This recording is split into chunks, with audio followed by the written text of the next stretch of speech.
യുദ്ധാന്തരീക്ഷം വിട്ടുമാറി. ഇനി വിപണിയെ പിടിച്ചാൽ കിട്ടില്ല.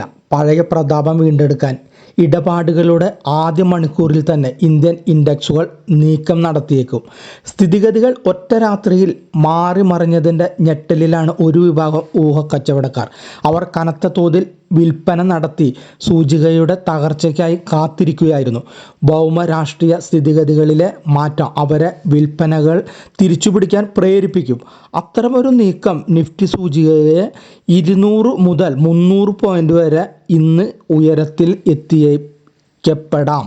പിന്നിട്ട വാരം ബോംബെ സെൻസെക്സ് 1047 പോയിന്റും നിഫ്റ്റി സൂചിക 338 പോയിന്റും നഷ്ടത്തിലാണ് അവസാനിച്ചത്. പാക് ഭീകരകേന്ദ്രങ്ങളെ തകർത്ത ശേഷം പ്രഖ്യാപിച്ച വെടിനിർത്തൽ ധാരണ ഇന്ത്യയെ സംബന്ധിച്ച് നയതന്ത്ര തലത്തിലും സൈനികപരമായും വൻ വിജയമാണ്.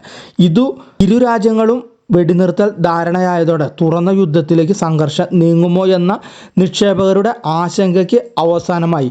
ഇതിനിടയിൽ ആഗോള വ്യാപാര യുദ്ധവും ശമിക്കുന്നതിൻ്റെ സൂചനകൾ കണ്ടു തുടങ്ങി.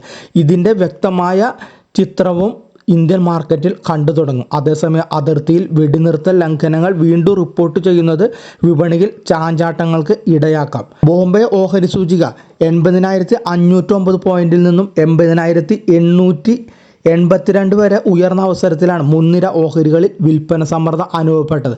അതോടെ സൂചിക 78,958 പോയിന്റ് തളർന്നു. എന്നാൽ വാരാന്ത്യം അല്പം മെച്ചപ്പെട്ട് 79,454 പോയിന്റിലാണ്. എന്നാൽ യുദ്ധം അവസാനിച്ചതുകൊണ്ട് ആഭ്യന്തര വിദേശ ഫണ്ടുകൾ വരും ദിവസങ്ങളിൽ വൻ നിക്ഷേപങ്ങൾക്ക് നീക്കം നടത്തിയേക്കാം.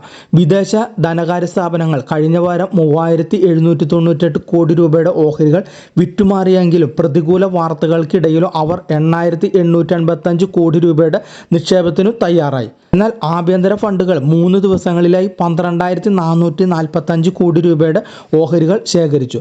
ഇതിനിടയിൽ അവർ 1,994 കോടി രൂപയുടെ വിൽപ്പനയും നടത്തിയിട്ടുണ്ട്.